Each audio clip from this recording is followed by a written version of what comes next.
ಮೂಡ ಹಗರಣದ ಸಂಕಷ್ಟದ ಬಳಿಕ ಸಿಎಂ ಸಿದ್ದರಾಮಯ್ಯ ಅವರಿಗೆ ಮತ್ತೊಂದು ಸಂಕಷ್ಟ ಎದುರಾಗಿದೆ. 500 ಕೋಟಿ ಕಿಕ್ ಬ್ಯಾಕ್ ಪಡೆದಿರುವ ಆರೋಪದಲ್ಲಿ ತನಿಖೆಗೆ ಅನುಮತಿ ಕೋರಿ ರಾಜ್ಯಪಾಲರಿಗೆ ದೂರು ಕೂಡ ಈಗ ನೀಡಲಾಗಿದೆ.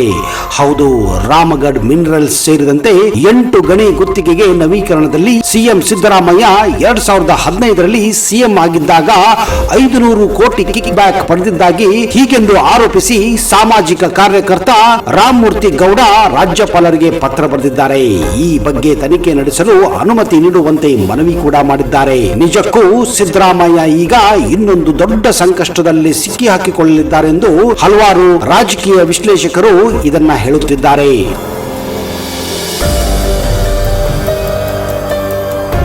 ಮೂಡ ಕೇಸ್ನಲ್ಲಿ ಹಾಗೋ ಹೀಗೋ ಮಾಡಿ ತಪ್ಪಿಸಿಕೊಂಡು ಬಿಟ್ಟಿದ್ದರು.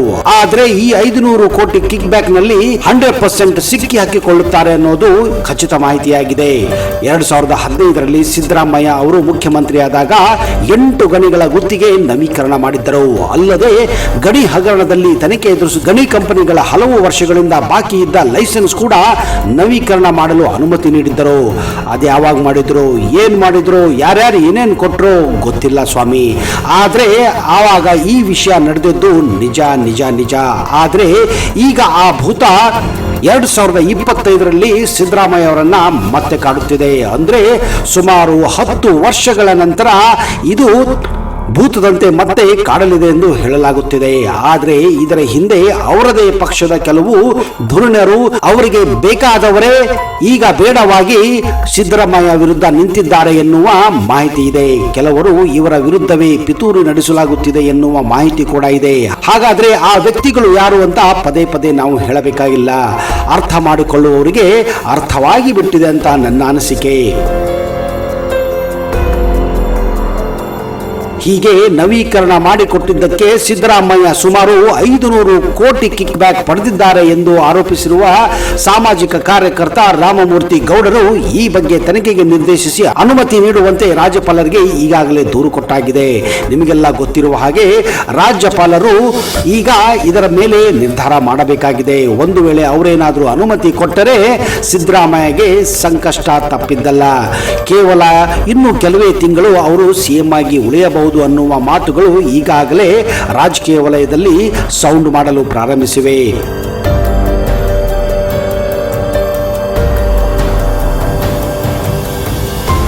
ಮೇಲಾಗಿ ಡಿಕೆ ಶಿವಕುಮಾರ್ಗೆ ಇದೊಂದು ಒಳ್ಳೆಯ ಅವಕಾಶ.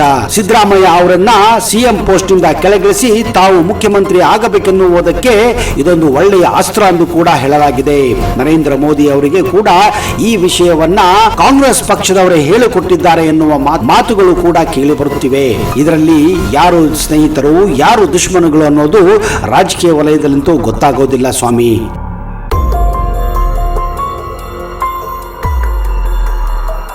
ಸಿದ್ದರಾಮಯ್ಯ ಅವರ ವಿರುದ್ಧ ವಿಚಾರಣೆಗೆ ಅನುಮತಿ ಕೋರುವ ಸಂಬಂಧ ದಾಖಲೆ ಸಲ್ಲಿಸಲು ರಾಜ್ಯಪಾಲರ ಭೇಟಿಗೆ ಅವಕಾಶ ನೀಡಬೇಕೆಂದು 2025ರ ಮಾರ್ಚ್ 4ರಂದು ರಾಜ್ಯಪಾಲರ ಸಚಿವಾಲಯಕ್ಕೆ ರಾಜ್ಯಪಾಲರಿಗೆ ಪತ್ರ ಕೂಡ ಬರೆದಿದ್ದರು. ಈ ಸಂಬಂಧ ರಾಮಮೂರ್ತಿ ನೀಡಿದ್ದ ಮನವಿ ಪತ್ರ ಮತ್ತು ದಾಖಲೆಗಳನ್ನ ರಾಜ್ಯಪಾಲರು ಕೂಲಂಕಷವಾಗಿ ಪರಿಶೀಲನೆ ಮಾಡಲಿದ್ದಾರೆ. ದೂರುದಾರ ರಾಮಮೂರ್ತಿ ಗೌಡ ಅವರೊಂದಿಗೆ ರಾಜ್ಯಪಾಲರು ಕೂಡ ಸುದೀರ್ಘವಾಗಿ ಚರ್ಚಿಸಿದ್ದಾರೆ. ಮೂಡ ಪ್ರಕರಣ ಕ್ಲೀನ್ ಹ್ಯಾಂಡ್, ಸಿದ್ದರಾಮಯ್ಯ ರಾಜಕೀಯ ಉತ್ಕರ್ಷಕ್ಕೆ ಅಡ್ಡಿ ಮಾಡಿದ್ದ ಕೇಸ್.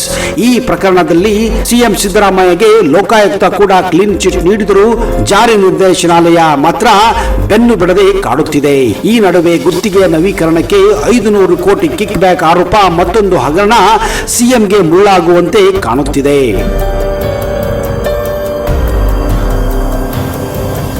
ಸಿಎಂ ಸಿದ್ದರಾಮಯ್ಯ ನಿರ್ಧಾರದಿಂದ ಸರ್ಕಾರದ ಬೊಕ್ಕಸಕ್ಕೆ 5,000 ಕೋಟಿ ನಷ್ಟ ಆಗಿದೆ ಎಂದು ದೂರದಲ್ಲಿ ಉಲ್ಲೇಖಿಸಲಾಗಿದೆ.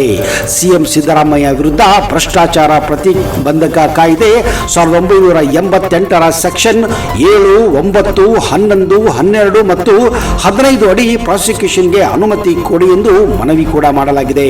ದೂರುದಾರರ ಜೊತೆ ರಾಜ್ಯಪಾಲರು ಸುದೀರ್ಘ ಚರ್ಚೆ ನಡೆಸಿದ್ದಾರೆ ಅನ್ನೋದು ಇನ್ನೊಂದು ಮುಖ್ಯ ವಿಷಯ. ಈ ನಂತರ ದೂರಿನ ಮೇಲೆ ಸಹಿ ಮಾಡಿ ಕಾನೂನು ವಿಭಾಗದ ಅಭಿಪ್ರಾಯಕ್ಕೆ ಕಳಿಸಲಾಗಿದೆ. ಅಂದ ಹಾಗೆ ಸಿಎಂ ಸಿದ್ದರಾಮಯ್ಯ ವಿರುದ್ಧ ಕಿಕ್ ಬ್ಯಾಕ್ ಪಡೆದ ಆರೋಪ ವಿಚಾರಕ್ಕೆ ಸಂಬಂಧಿಸಿದ ಎಲ್ಲ 8 ಪ್ರಕರಣಗಳಲ್ಲಿ ಸರ್ಕಾರಕ್ಕೆ ನಯಾ ಪೈಸೆಯೂ ನಷ್ಟವಾಗಿಲ್ಲ ಎಂದು ಅವರು ಹೇಳಿಕೊಳ್ಳುತ್ತಿದ್ದಾರೆ. ಈ ಅವಧಿಯಲ್ಲಿ ಒಂದು ಹಿಡಿಯಷ್ಟು ಅದಿರು ತೆಗೆದಿಲ್ಲ. ಈ ಕುರಿತಂತೆ ಈ ಹಿಂದೆ ಕೂಡ ವಿರೋಧ ಪಕ್ಷಗಳು ನನ್ನ ಮೇಲೆ ಅಲಿಗೇಷನ್ ಮಾಡಿದ್ದವು ಎಂದು ಸಿದ್ದರಾಮಯ್ಯ ಹೇಳಿಕೊಂಡು ಉಡಾಫೆಯ ಮಾತುಗಳನ್ನು ಆಡಿಕೊಂಡು ಈಗಲೂ ಕೂಡ ಓಡಾಡುತ್ತಿದ್ದಾರೆ.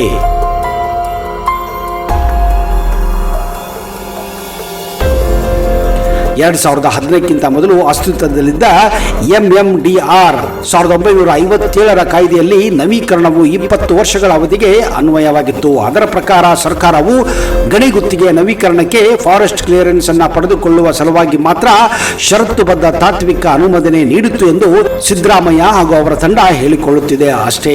ಆದರೆ ಬಗಲ್ ಮೇ ದುಶ್ಮನ್ ಅನ್ನುವ ಹಾಗೆ ಕಾಂಗ್ರೆಸ್ ಪಕ್ಷದವರೇ ಕೆಲವರು ಸಿದ್ದರಾಮಯ್ಯ ವಿರುದ್ಧ ಪಿತೂರಿಯನ್ನ ನಡೆಸಿ ವಿರೋಧ ಪಕ್ಷದ ಒಂದು ಒಳ್ಳೆಯ ಅವಕಾಶ ಮಾಡಿಕೊಟ್ಟಿದ್ದಾರೆ ಅನ್ನುವ ಮಾತು ಈಗ ವಿಧಾನಸೌಧ ಸುತ್ತಮುತ್ತ ರೌಂಡ್ ಮಾಡುತ್ತಾನೆ ಇದೆ, ಕೇಳುತ್ತಾನೆ ಇದೆ.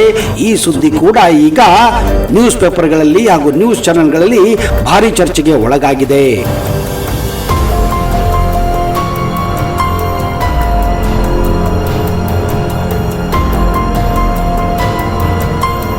ಮುಂದಿನ ದಿನಗಳಲ್ಲಿ ಸಿದ್ದರಾಮಯ್ಯ ಸಿಎಂ ಕುರ್ಚಿ ಮೇಲೆ ಇರುತ್ತಾರೋ ಬಿಡುತ್ತಾರೋ ಅನ್ನೋದು ಈಗಾಗಲೇ ಸ್ಪಷ್ಟವಾಗಿ ಕಾಣುತ್ತಿದೆ.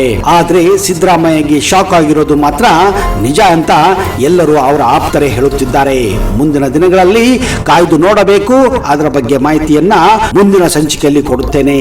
ಅದನ್ನ ನಿರೀಕ್ಷಿಸಿ ಹಾಗೂ ವೀಕ್ಷಿಸಿ.